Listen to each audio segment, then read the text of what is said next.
I'm so glad you're joining us here. Richard Bertman and myself, Christina Lanzl. You are part of a placemaking session here. I'm the co-chair, and I thought this would be a great opportunity for us to talk about the synergy of architecture and art, since Richard and I have been in dialogue for, well, about the book actually we've worked on for about 4 years, and it was officially released this summer. And we've been really in communication really for more than 10 years.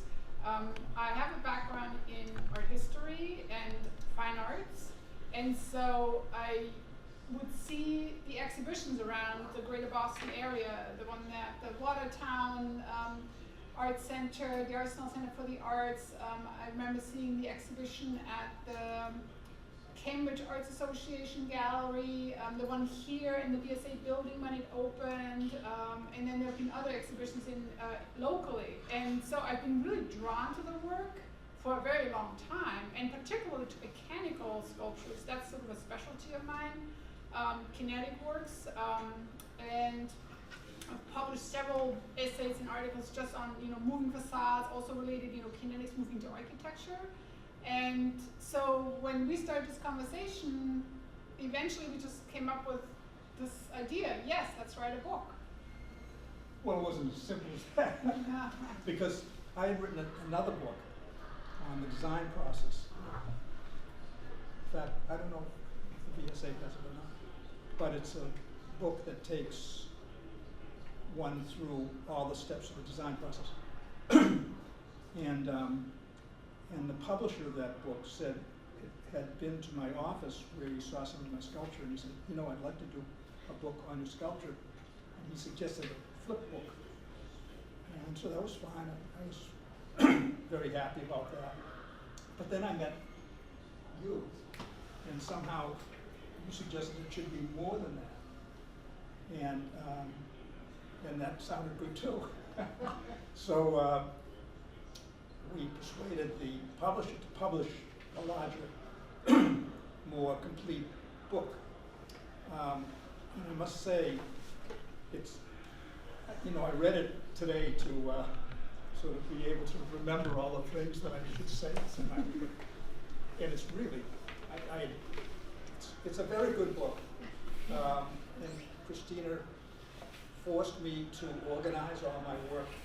I've done this since I used to draw and paint, and then when I went to graduate school, I started to sculpt. I just got into weld and sculpt. So that was in 1960. So I've been doing this work for a long time, so there's a lot of pieces. And she was able to force me to get them organized and to find when they were done, and wrote this book, and it really is so wonderful. It was wonderful to me because she was able to show how one part of my work led to me doing other work, and sort of tied it all together, and really also related it to what was happening in today in society and also to other artists. So it's really an amazing job, I must say. Yes, writing a book is definitely a very long process. You start with an initial idea, with a concept, then you can actually come up with a table of contents pretty much before you even start writing. I mean, you have to have a sense of who's your audience, what's the topic, and of course for Richard, Richard has that really, he has a foot in both the art world and in architecture. I mean, for those of you who don't know, he's a co-founder of the very well-known firm in Boston, CBT Architects, by the acronym Charles Bertman Sequeira, so the B in CBT is the Bertman, and a firm that actually has world renowned with offices in Abu Dhabi, on the West Coast. I think you have over 250 staff members, right? So, I mean, clearly, very successful architect. And so for me, that was also, really exciting opportunity to talk to an architect who's also an artist, because that's fairly unusual. And to actually, work consistently for 50 years with, I mean, that's really the breadth of the work. And if you look at the table of contents here, you see, there's well, this kind of, this idea of synthesis of art and life, sculpture and architecture, but then also the different types of works that you've worked on over the years. Actually, originally was a sort of idea, actually drawing, things were coming from drawing, and then turning drawing into three-dimensional objects with wires. They're beautiful portraits. We'll look at a couple of those, and then following the wire sculptures, pretty much, Richard started working with kinetic works, and actually the wire sculptures kind of contain the kinetic element already because they're such light wires. So I mean, they're pretty much, if you just a wind, like a breath of wind or a breath will already make them move in space. And so in a way that actually came naturally. And then the sculptures originally were mostly actually mechanical sculptures, drawn with a hand crank, and then later actually mostly with electrical motors. And we'll talk about a little bit, why you actually did that. And then, but you didn't stop there, right? I mean, he kept going, from always searching for this next new thing. And so wood carving became this next new frontier in your work. And so, I mean, I feel also there's, always sort of like trying to find a new edge, from wire sketch, from bending wire to welding to carving wood. And then actually you've done some casting as well of resin, right? Mm-hmm. And so that's all kind of trying to cover all of that. And then the other thing that always really attracted me to your work as well was the fact that your work has humor. It makes me laugh, it makes people smile. And to me, that's a really wonderful quality in art, because if you're going somewhere at the end of the day and you see the art in a gallery and you had a rough day, and well, there's somebody who just makes light of things, and that's really sort of one of the strengths. So that's like a separate chapter also because of that. And then of course it wouldn't be complete if you wanted to be serious about publishing a book on Richard work. If you really do need the inventory of the sculpture. So there's over 100, and they're all listed along with the bibliography. And we're going to show you every single one. And so lock that door. Would you lock that door so they Right. So here is actually, interestingly enough, so there were also these jumps too, right? I mean, there was like the outliers, as you could call them, right? So this sculpture, Rainmaker, here is actually the very first kinetic sculpture, and it dates 1985. Now, the reason why I mention this date is because many of the wire sculptures actually came later. But just to see the movement, the complexity of it.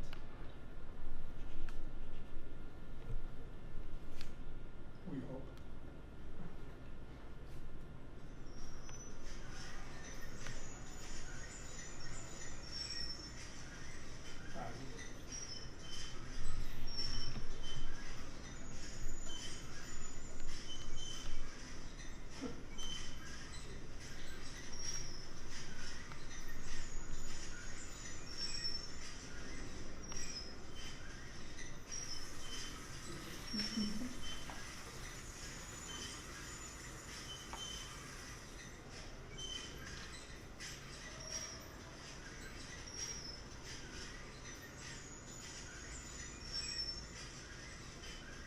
Anyhow, I think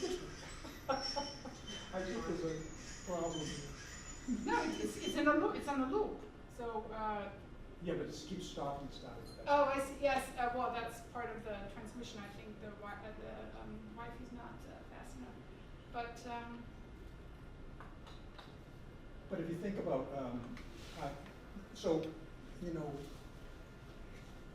I was the principal in this building at the office for the beginning process, and that last sketch was the first sketch of what we wanted to do, or what I wanted to do, to show two big sails and make this building like looking out on the water. So this was the first thing that we showed the city. And of course, it went through a lot of changes to what we have today, but it was very much more sculptural than architectural at that point. Rich, why is it called Rainmaker? Thank you. This is my wife. Dan Sandy's joining us, and we're so wonderful to have her kind of knowledge and in-depth kind of experience also working with this artist and sculptor and well, it's architect. called it's sort of a tongue-in-cheek piece on the myths that we feel are true.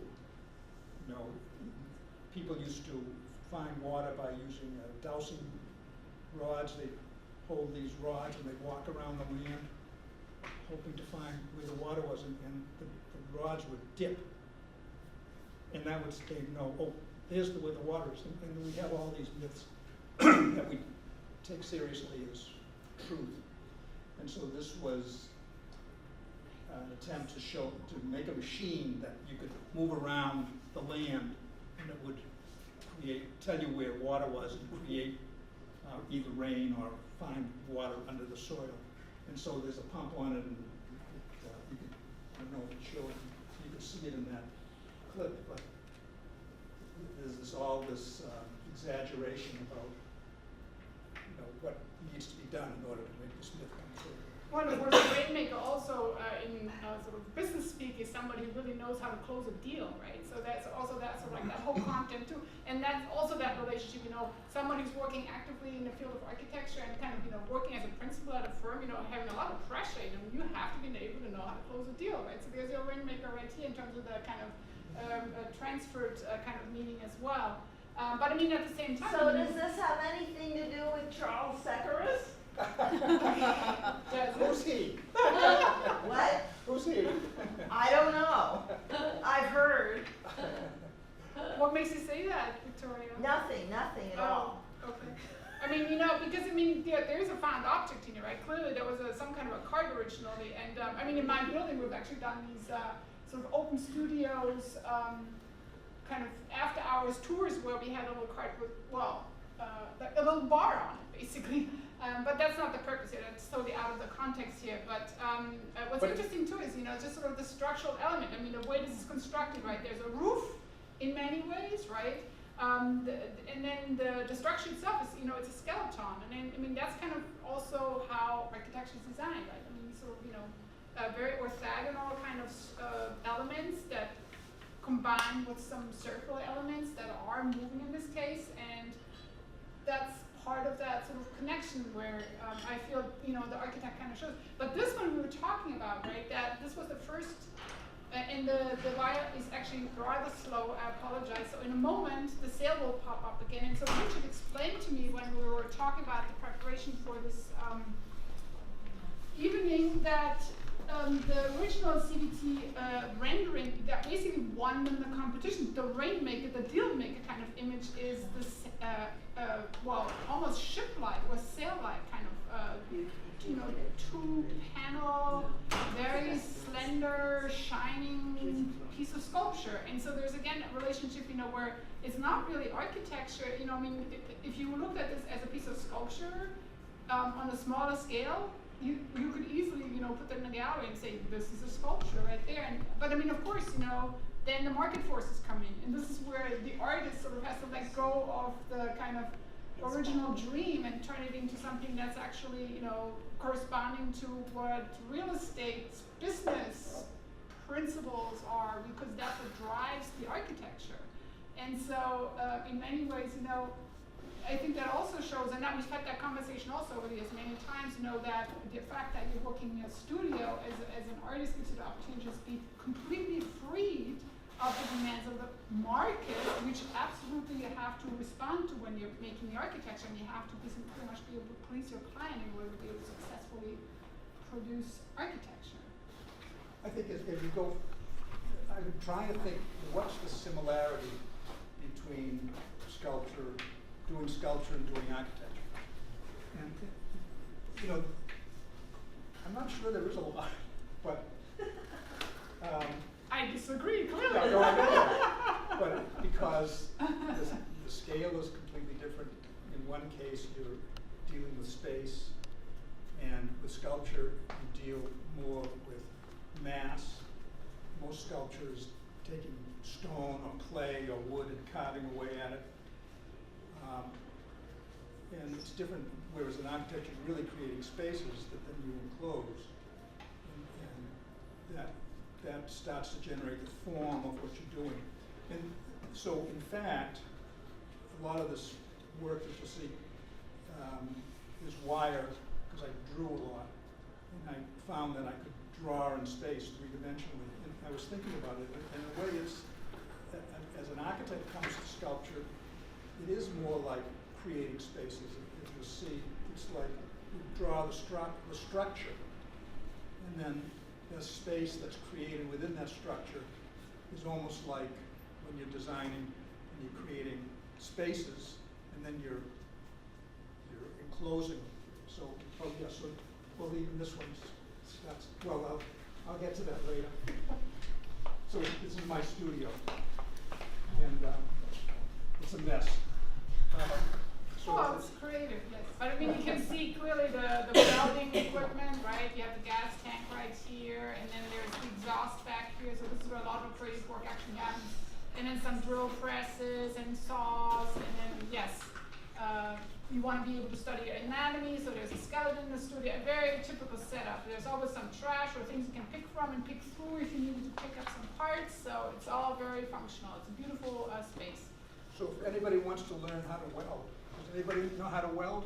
No, never tried. You can come to my studio, I'll teach you about 15 minutes.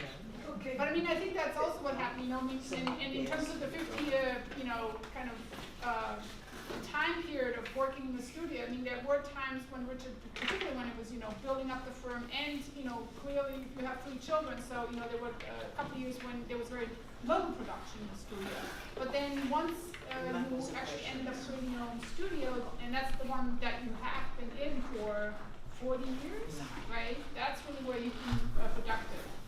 But so and then of course, you know, the other thing that of course happens because you've been working in private, a lot of the sculpture actually have these private themes. So here, you know, the Sunday stroll, right? It's a family outing. A lot of the work you produce actually has to do with family, with friends. It's very personal, and that's part of the charm actually to me.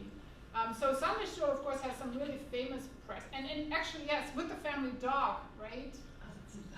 That's the you know, this right here.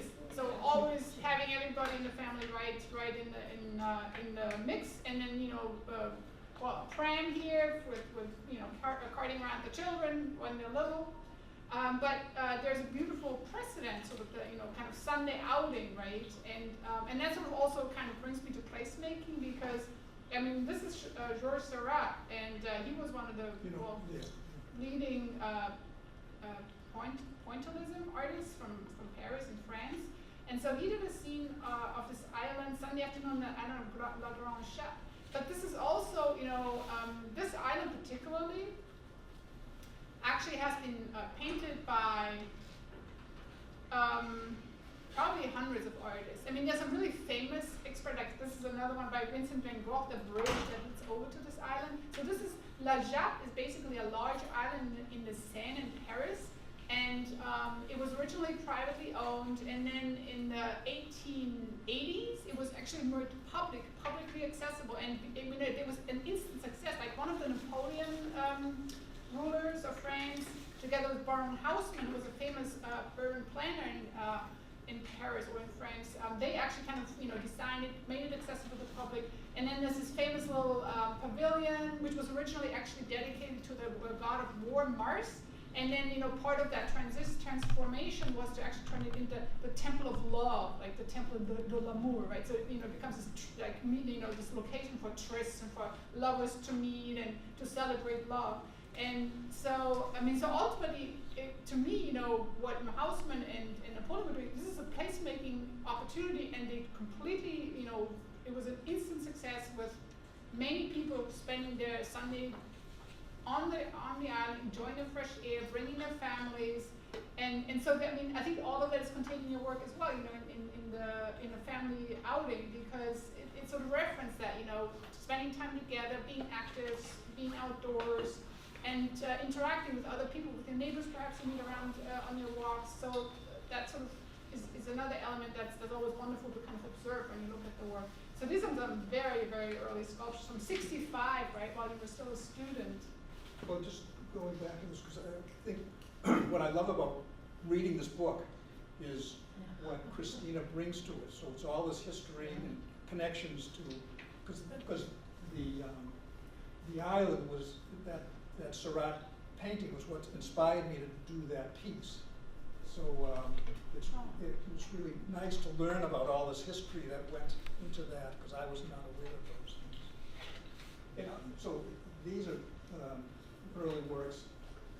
The one on the left was really learning how to weld. So I was taking rod, this was at graduate school, taking rod and then learning how to connect things. And, you have to heat the metal until it melts, and you want to make a neat joint. And so every time one piece of metal joins another was a learning experience in terms of how to learn how to do this. So I did this piece, and then well, that's great, and I threw it in the trash.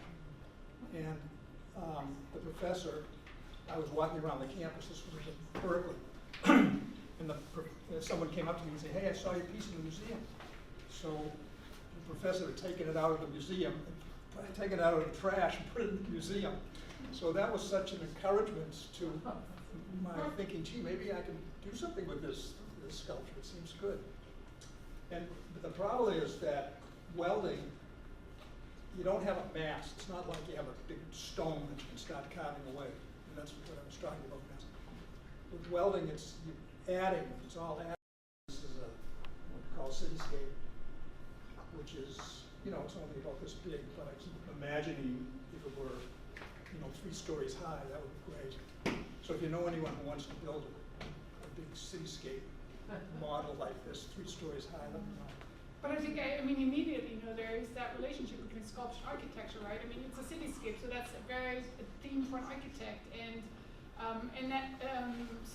then the size of it, if you look at it from an architect's point of view, they have the size of maquettes, right? This is what you design before you actually execute the real size architecture. And so again, to me, they can both serve as architectural models, but they're also sculptures in their own rights. And so that's why I feel that synergy happens again as well. And I do like these two in comparison, because as you were saying, you have these sort of drawings, drawing of line and space, or pretty much also like architectural renderings again, these panels that are being assembled in different planes. And then on the right hand side, yes, this sort of this kind of challenge to yourself. Okay, let's try to actually take these small parts and then condense them in a fashion so they really turn into, well, mass or buildings, if you want to read them again as architecture.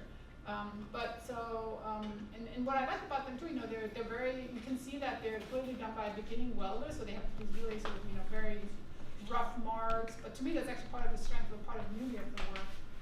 Yeah, but you could see that as a facade that so the compositional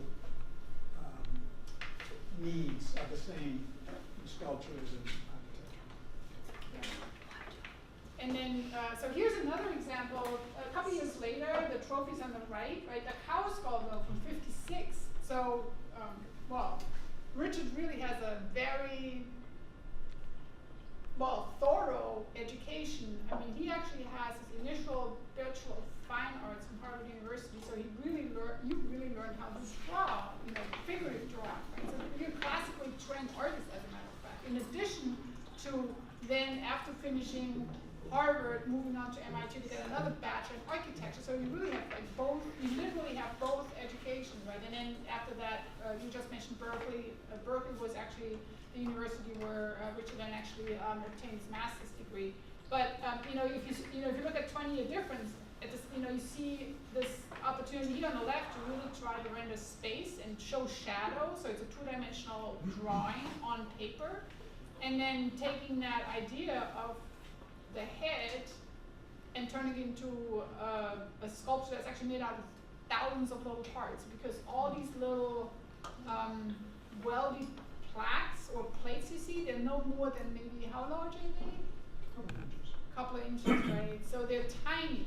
So this is a labor of love, right? This is obsessive what you're doing here, clearly, right? And it's also really fun because there are different materials, like there's copper, then there's steel. Right. But it was, again, trying to find a way of nose. making mass and form. So, I tried taking a lot of pieces of rod and little pieces of metal and welding them together to do some things, but they couldn't really create form. And then I started to think, well, maybe I can use sheet metal, sort of big enough so that I could start to form the circles or the curves that I wanted in the piece. And that's what resulted here. And that was just very difficult and time consuming. And then again, this whole other little layer with the title benign trophy, right? I mean, this is a made trophy, right? So it's the idea that, well, you're not a hunter. It's also a statement about, perhaps, not hunting animals, right? You can always use the sculpture and hang that up in your living room.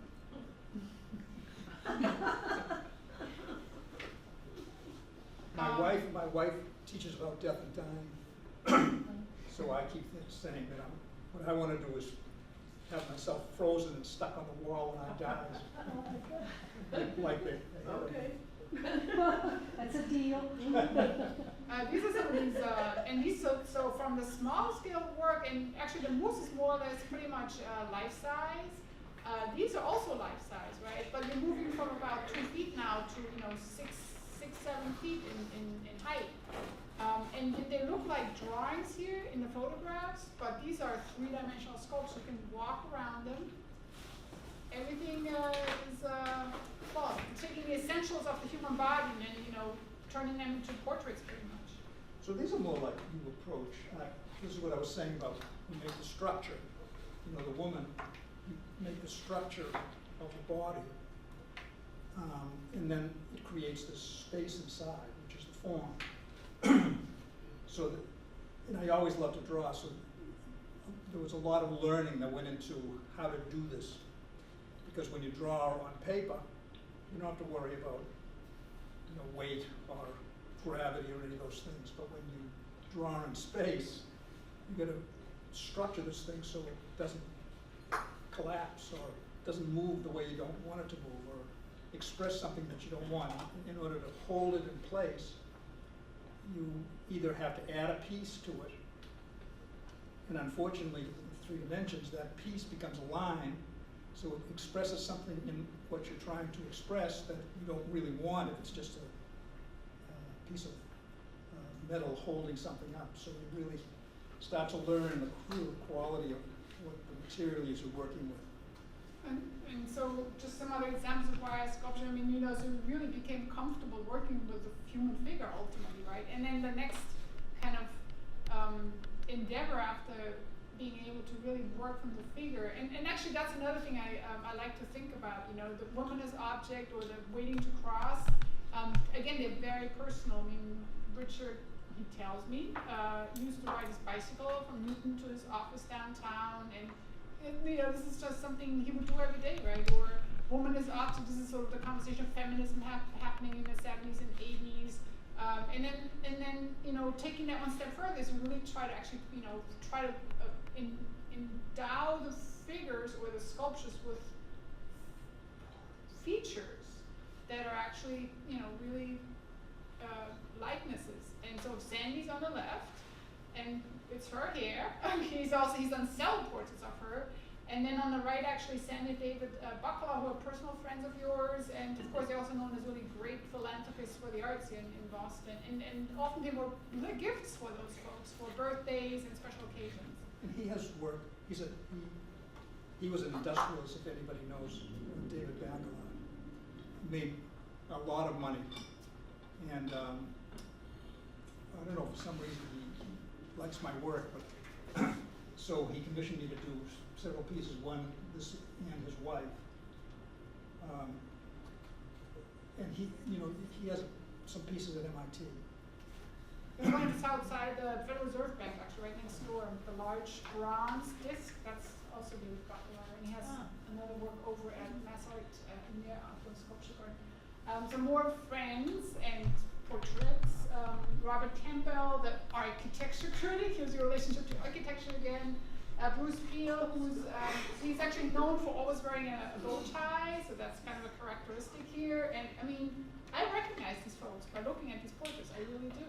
And so I think that's an incredible skill, particularly if you think about how little there is in terms of actual wire, right? So it's an amazing level of abstraction that actually takes place here. It's hard to photograph because you're seeing the back and the front at the same time. But I think that it turned out that was something that I really liked about he's drawing in space, because it's hard to tell when you're looking at it which pieces are in front and which are back. So as you move around the piece, the relationship of the middle lines change, and it adds a vitality to it. And so talk about portraits or faces, right? So that's sort of, just got me thinking. So somebody else I've written about, or I have written published an essay on kinetic facades. And so, I mean, trying to, in my mind, establish the connection between architecture or faces. I mean, you can turn faces into wall-size animations, right? And so there's this kinetic element again. So I'm just going to play this video back to you. So this is, as it says here on the ID, a Megaphone Pavilion, which was designed by Asif Khan. He's an architect, brilliant, from London. And he was working with a Swiss engineering firm, iArt, who actually did what's called the actuators and really makes that piece move. But the video actually tells the story, so I'll just play this.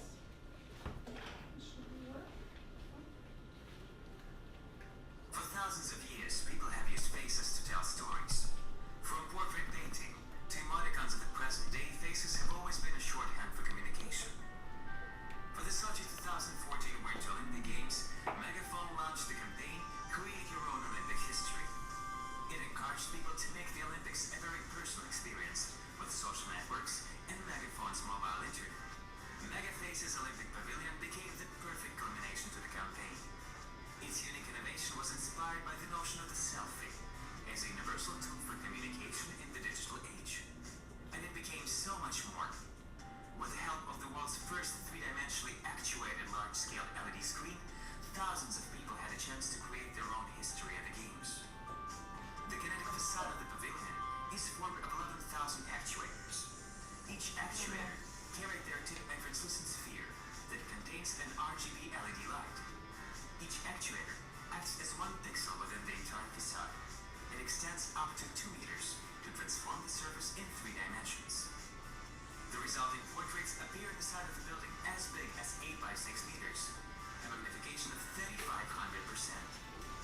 To create a selfie, the visitors simply scan their faces in one of the 7 instant 3D photo booths inside of the pavilion. The booths also travel to 30 cities in Russia to let everyone become the face of the Olympics.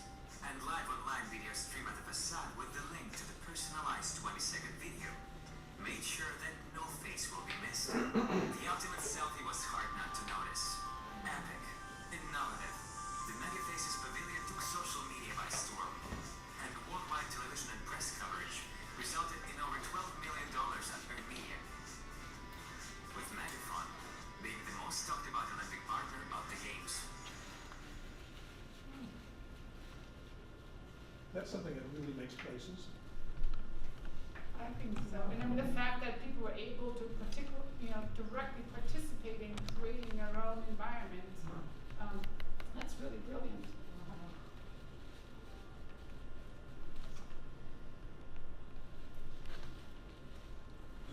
And so, unfortunately, this is a little slower than it should be. This is Richard's sculpture Icarus.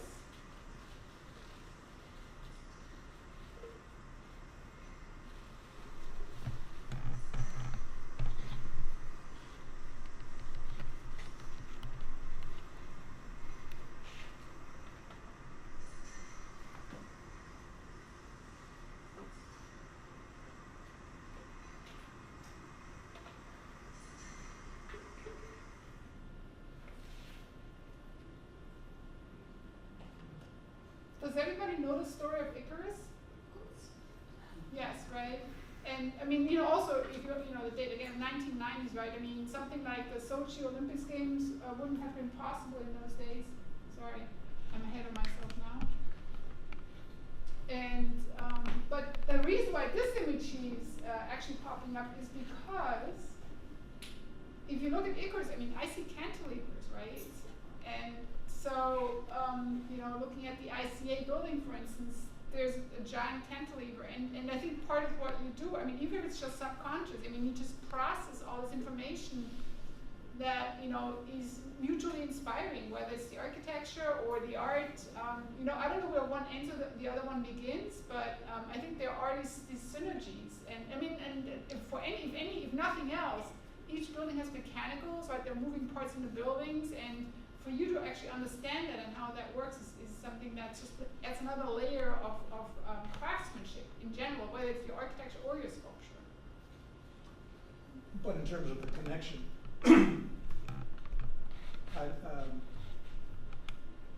what you're saying is I do have the sense of where the wire hits the rod to make the wing kind of vibrate, even though you can't tell on this system. Where's the BSA? The system is not very good that relates this to that. But anyhow, but in terms of actual connections, it's hard to make that between sculpture and architecture. There's one piece where I use diagonals in order to strengthen the structure. So because I know it from architecture, for example, that's two-story piece probably is a big grid of steel behind that allows the cantilever. You can't do that. Well, and I see those arms. So that's something. Anne Sussman is an architect who actually has been sort of doing research on the sort of expressive qualities of architecture and how the human, basically our brains are wired to see faces. That's a very basic kind of recent connection between actually architecture and medicine. So that's actually, she just wrote a book about that as well. And so there are these sort of human features that are actually contained in buildings, whether we want it or not. Or the fact that people who see those buildings that have these sort of human features respond to them more genially, or more, if they embrace them more easily than something that doesn't have that quality. So that's, that is scientific evidence. What's your name again? Anne Sussman, S-U-S-S-M-A-N. Then, human figure is actually something that you've been working on, you were working on for a long time, right? And but also, as you saw in Icarus, there's still this figure, but then there are also abstract works. So both of those things actually are kind of running parallel in your work. So we'll just look at how this moves. And this is wood, so I started to do wood carving. I think there are some other pictures.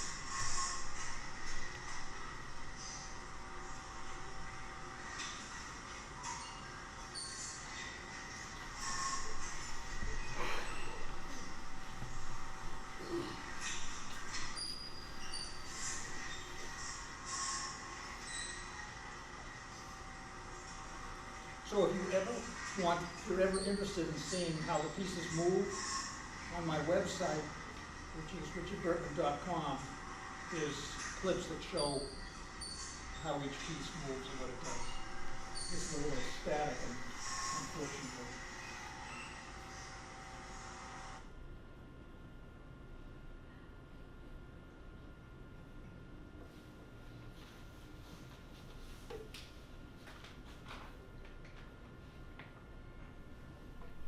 But what's remarkable is just the quality of the complexity.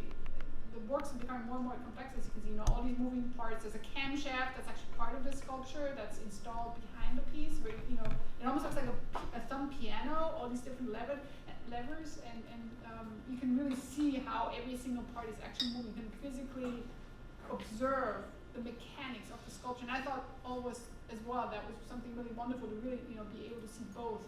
Some of the later sculptures have sort of hidden these things, but with these large-scale ones, and also trying this out at human scale, right? The full-size human figure.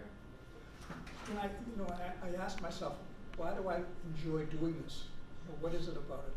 And it's I think it's like exploration.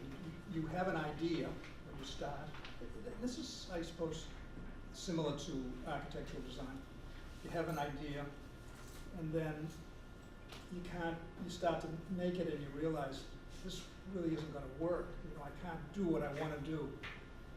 And so you get to a point where you start to improvise and do things at the time. You know, you add something, you do something to it, and then suddenly there's a eureka moment and you say, wow, that's pretty interesting. It's like finding something. It's like exploring and, you know, hey, look at that, that's pretty good. And then you take it from there and you go another step and the same thing happens. And I think that's what the enjoyment you get out of doing this kind of work.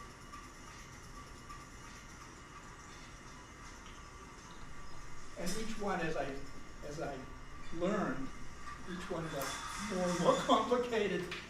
Is it also about freedom? Rhythm? Freedom. Freedom. Well, it's freedom, yeah, you're much more free than you are as an architect. And you don't have the liability that you have to worry about. Client, no city hall, no. Yeah, No. it's true.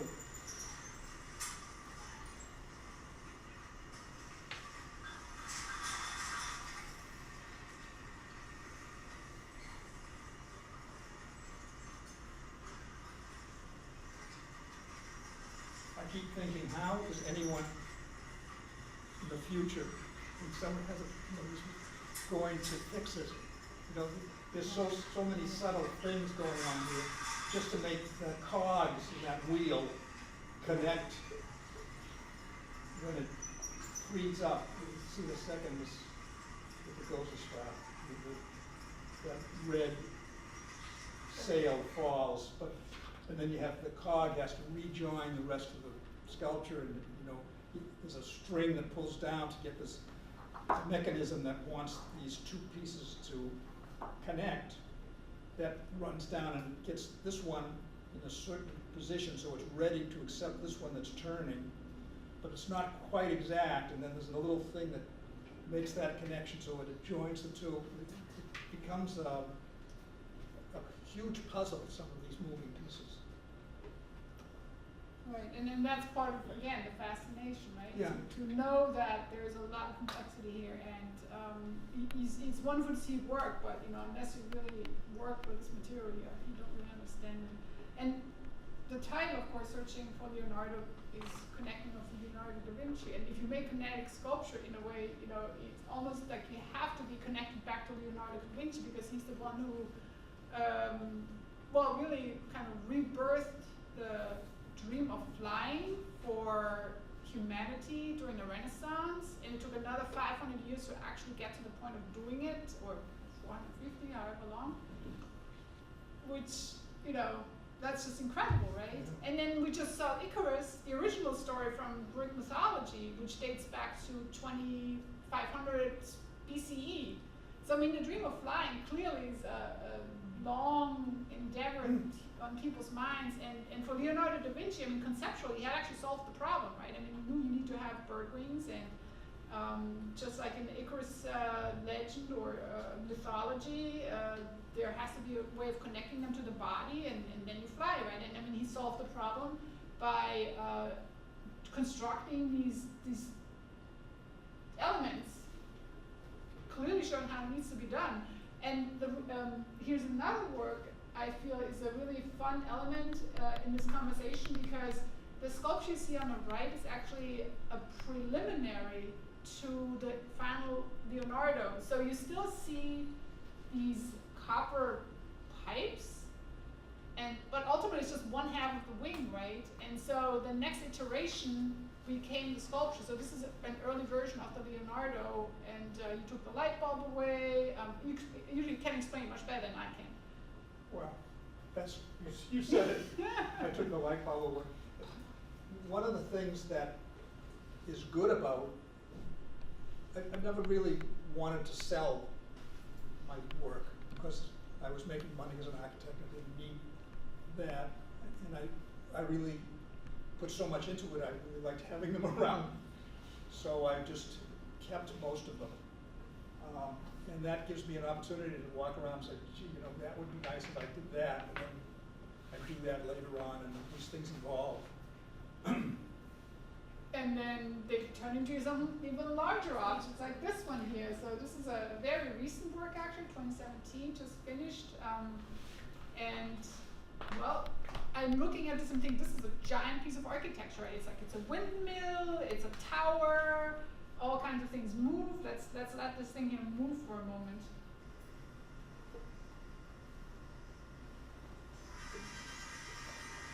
So, you saw the Grand Budapest Hotel. Did Yes. anybody see the Grand Budapest Yes. Hotel? Yeah, it just had this wistfulness about it, like you wanted to go back. You almost remembered things. It was just a wonderful movie. Wonderful. He's a great filmmaker. But I mean, look at this, right? I mean, there's vertical movement, there's horizontal movement, there's circular movement. I mean, it's amazing. And then the light too. That's another element. You experiment. I mean, you're always experimenting with this next dimension, and so the lights are actually a way of also, for me again, to see how lighting works in architecture, right? And I brought it on an example again from this particular building, which always is a nice thing to say. Well, here's our case study, case in point. So we'll look at that in a moment.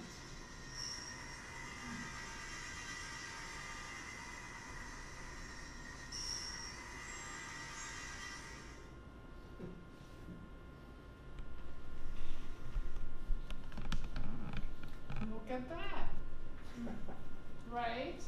So Lamb Partners actually is the lighting consultant for Atlantic Wharf.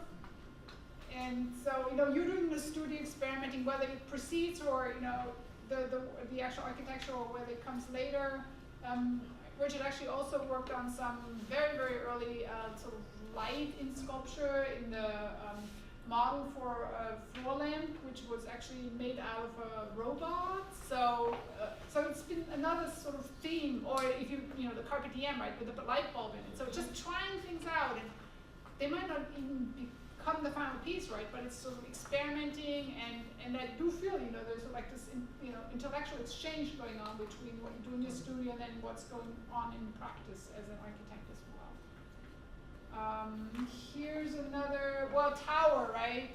We just looked at the wistful memories, and clearly it's a tower, and this is another building by CBT Architects over on Huntington Avenue with this beautiful flecking pool of the Christian Science Center right in front of it. And again, the top of this building, that's also, I've always looked at this building thinking, this is, it's a crown or it's something, right? I mean, to me, there's sculpture on top of this building. So it's something else where the two elements are combined. I could get into this. I could get into the Prudential Center and tell you all about the history of what happened to Prudential, but I won't. Well, we're going to talk about art, right? Oh. Yeah. Well, that building is. They wouldn't let us do a circular building, the Pru, because they didn't want all these offices having curved surfaces. So that building resulted in a whole series of straight lines, which made great corner offices. But the reason for that was that.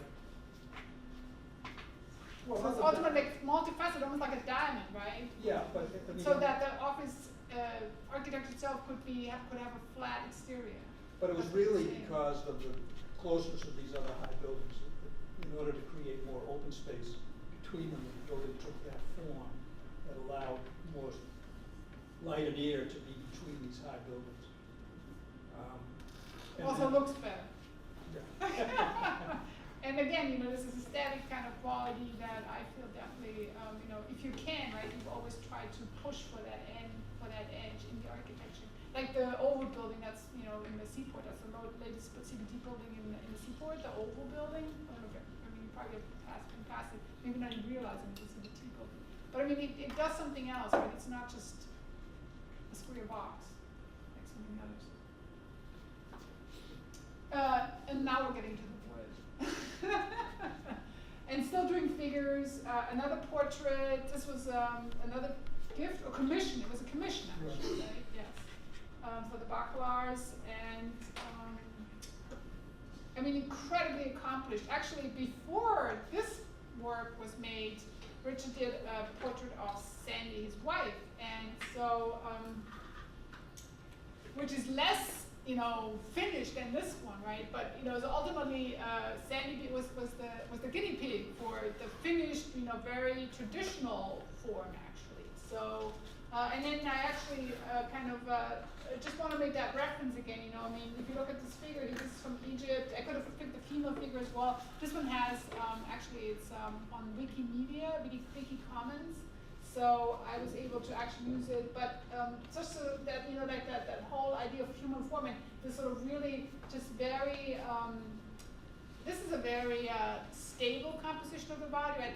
There's no movement in it, which is interesting because actually later, or a lot of the murals in Egyptian art always have like this element where one foot actually is set in front of the other, so it looks like the body's or the person's moving.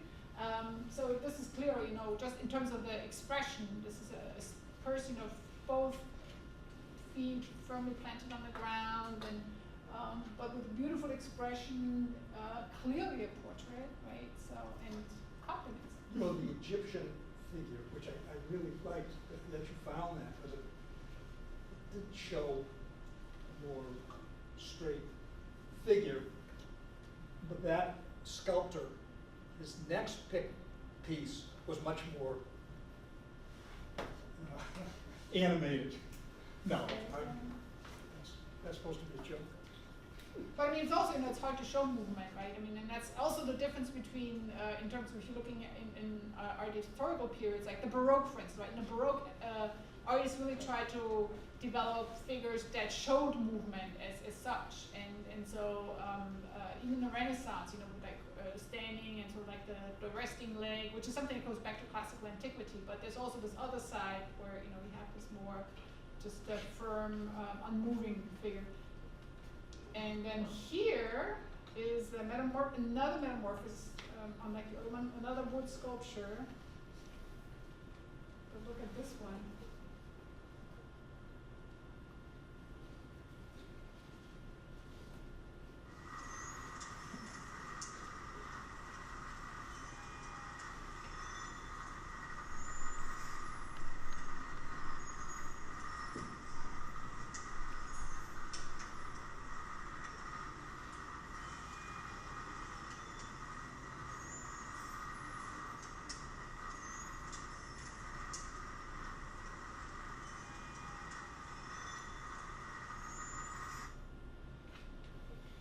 So this one was just taking some pieces of wood, gluing them together into a big piece, and then carving that head, and then cutting it. And Do you want to explain how it's actually made on the so it's below? like a big jigsaw puzzle, and then below it there's a plate, just a plate that has bumps on it. So as that plate rotates, it pushes these little pieces of wood up and down, and it makes movement in the surface. And so, we've talked about the sort of jigsaw puzzle type structure, but I'm looking at this face, and it's facing up. So I also see topography, and so again, all of a sudden, the face is not just a face anymore, but it's also a piece of landscape that just happens to have the shape of this face. And actually, many artists have painted very sensual kind of landscapes, where or even landscapes themselves, right? Have names that are named after women's bodies, and you see these shapes in the landscape, right? So, and then just kind of looking for comparison material. So I went to the CBT website, and well, there it is, right? So the topography, and then these kind of puzzle pieces that are actually showing up in this Abu Dhabi Education Center that was designed by a firm. And so I feel it's all there. The connection between the architecture and the sculpture, absolutely. And it's not necessarily you yourself, right, who does that, but I mean, clearly, I teach architectural history and placemaking at Wentworth, and my students are actually most excited about when they look at some really wonderful artifacts or art.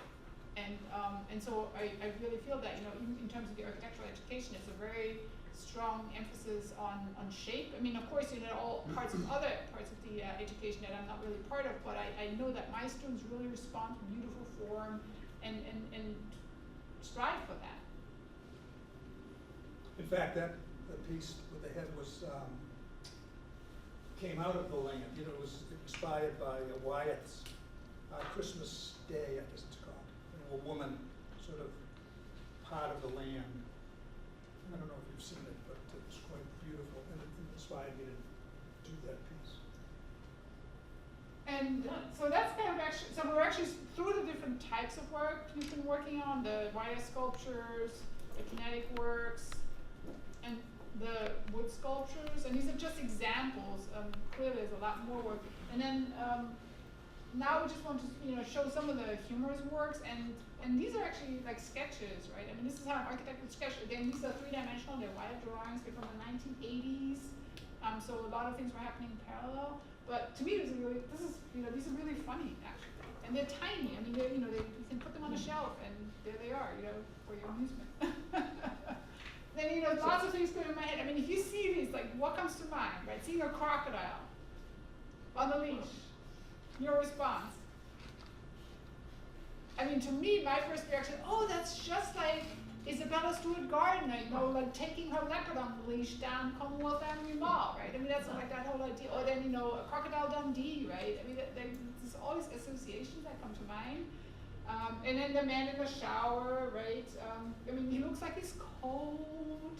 He's like, you know, bending down under that stream of water. And I mean, even trying to show water, right? I mean, that's, again, you know, that's an intellectual challenge. How do I draw or sculpt water? And we talked about that, actually, right? How that was one of the things we were trying to accomplish here.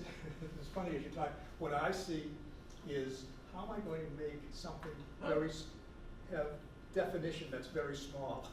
And so this is working with pliers to see, can I make eyes that small with this wire, or do I need a different wire? You know, it's a much more pragmatic Practical kind of making, absolutely right. So that, yeah, clearly the maker is speaking. But I'm also seeing a figure in space, right? By the shower stall, you know, this is the room this figure is in, so this relationship between the figure and the space around it, and trying to actually, you know, create this, well, relationship and the figure in space ultimately. That's like the subject here on the shower stall particularly. Oh, here's another fun one in terms of the humor piece.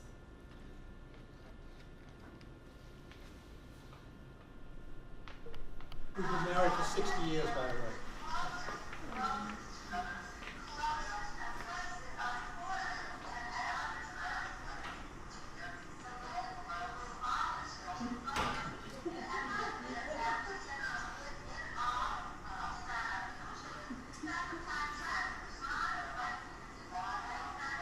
So in each piece I tried, as I was developing what I was doing, I was trying to make something, add richness and interest to what I was doing. So, you know, you start, you have a piece, you add color, you add movement, you add noise or sound, you add voices. I mean, it was sort of an attempt to make something that would be more, have more interest to people, to keep them there involved longer. Right, working with sound, and that's also something we introduced in several works. Actually, that's not the only one. It actually has a recording with Richard's own voice. In this particular case, also with Sam's voice, and you know, again, this impossibility for this couple to communicate. So, but in a very funny way, and also very poignant, though. I mean, very, very interesting. And then another family portrait here. You know, Sunday Stroll made room for a family portrait where everybody's, well, the paterfamilias on the bottom there, you know, with his tongue hanging out, clearly just really overwhelmed with his task. And then, you know, you name the parts. It's your family. So I had been to the Pacific Northwest and seen a lot of totems, and came back and did this. So it's, and most of the totems are of family, relatives of that particular person. So this is me at the bottom, and that's Sandy. Next up. With mascara, you know. She's actually better looking than that. And then, Thank you. And then believe it or not, that's my oldest son next, holding my daughter, who had a doll. And my son happened to just walk in. That's him. Oh, And that's my other son, who's the filmmaker, who some of you have seen what he did. And we had a dog, and my son had a snake. Did you want to talk about that snake, John? Right. Well, then, on the right is one last sort of humorous work with the flowers, and of course there's a spider hanging down from the beautiful bouquet. Right. I think that's actually. Oh, that's one of my favorites. Yes. Love tennis. Got a feeling. You got a feeling? Yeah.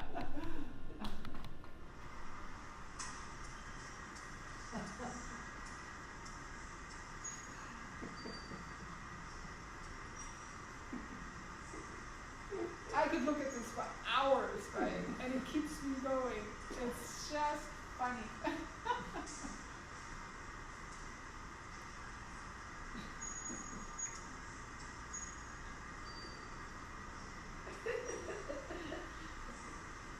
The nice part about this is you make the mechanism that makes something go backwards and forwards. And I don't know if you can't see it there, and so everybody's supposed to be going backwards and forwards the same way because I have each one of these mechanisms working. And sometimes one isn't quite right.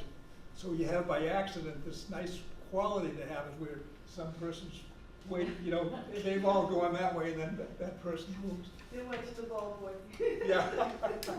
And this is another one of those works where you can clearly see how everything works, right? You can look below, you can see all the gears and how it all falls into place. And I like the fact that this is a mixed audience. And 2010, I think it was right around the time when Marina and Serena Williams were just really, winning all the international tennis tournaments. And so, clearly, They actually still that's are, something aren't else. Oh, well, yes, they are. Yes, well, starting to lose a few games, which is remarkable.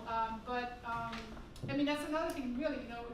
You've always been inspired by, what's going on around you, or by pop culture. Like, for instance, the Bionic Man. There's the film, right? And the TV series on the. $1 Million Man, exactly, right? And then the whole conversation, bionics, right? that's when that conversation started. And now it's a huge, actually, a field of study in itself that's actually, popular. And you've always sort of you've been able to feel the pulse of the times with what you do, and questioning things and commenting. So there are also a couple of pieces on the Vietnam War, for instance, or the Holocaust, and so just things that make you think. So that's always kind of made me enjoy that conversation as well, because it's a starting point to have a dialogue. That's about all from us. Anything from you? Richard, of all the technique you have played with, experimented with, which one do you prefer? Which one amuses you most? The one I'm doing now. Of course. But which period was the most enjoyable? They're all very similar. I totally agree with you, Richard. I know that's exactly what it's like. It's like they're your children, your art. Whatever you make, it's your closest to what you actually are currently working on. It's usually that's what it is. And it's different than architecture, where a lot of times the project you like best is one that turns out well, but where you have a very good client. You have someone who you really want to work with and who appreciates what you do. So I think in this case I always have one client. So it's a little different. That what makes it more enjoyable is just the process of doing it and learning and being successful at being able to do what And you the want to do. freedom of it, Yeah. of improvising. Yeah. It's probably the same with everybody when they're trying to create something. And the process is very much the same. In this book that I wrote, it gets into the thinking process when you're designing something. So, and I find that, and so I was trying to get at, what is the design process? How do you think? And so I did a whole bunch of, I did a house, and I had all these sketches, and I documented what I was thinking with each sketch and kept a record of it. And then that became the basis for this book, because it explained how does it all work, how do all these things come together, and it's the same thing. You sort of, before you can decide on one thing, you have to go, because there's a problem with something else, and you can't solve that until you try to figure out, try to track that graph all the way back to being able to solve that problem. Now you're closer to being able to solve the bigger problem. Then there's another thing that comes up, you have to solve that problem before you can, so before you can really put it all together, you have to go through this whole problem-solving thing where you look at each thing that you have questions about. And finally you get it, you understand it, and then you can come up with a solution. But there's something that I've noticed, and I think you have a quote in your other book about it, that, you know, I've lived with the frustrations that he's worked with, but then there's something about the process of making mistakes, but art is knowing which ones to keep. I mean, even what you were saying before, Right. There was something about, wow, there's something about a spontaneity that's exciting to you, and then you can build on that. Yeah. And I have to tell you that when Halloween, the kids come in for trick or treat, they come in, and of course Rich goes upstairs, and I start showing them the sculptures, and they come in, and then they bring their parents in, and to see their faces, the kids' faces, I mean, that's what interests me, that there's something about the excitement of how you're trying to solve the problems, and then the spontaneity and the humor. I can't explain it, but there's something reassuring to me about how kids respond to art, and It's that quality that's so critical, isn't it? So that you're not that you don't bring your own baggage. You look at something and it's a try to find what the surprise, essence yeah. is of that, and how children are able to do that, you know, they really see. Yeah, I mean, that's Yeah, definitely a good point as well. I mean, it's work that actually appeals to any age group, right? I mean, you don't have to be, you know, Scholar intellectual or to scholar to appreciate. really appreciate the work, and that's really, it's very accessible. So we brought some books, in case you want some. We will write a little dedication for you if you'd like to. Other than that, I'd say the bar is open. Have a slice of pizza. It's probably the hold at this point, but do help yourself. And thank you. Thank you.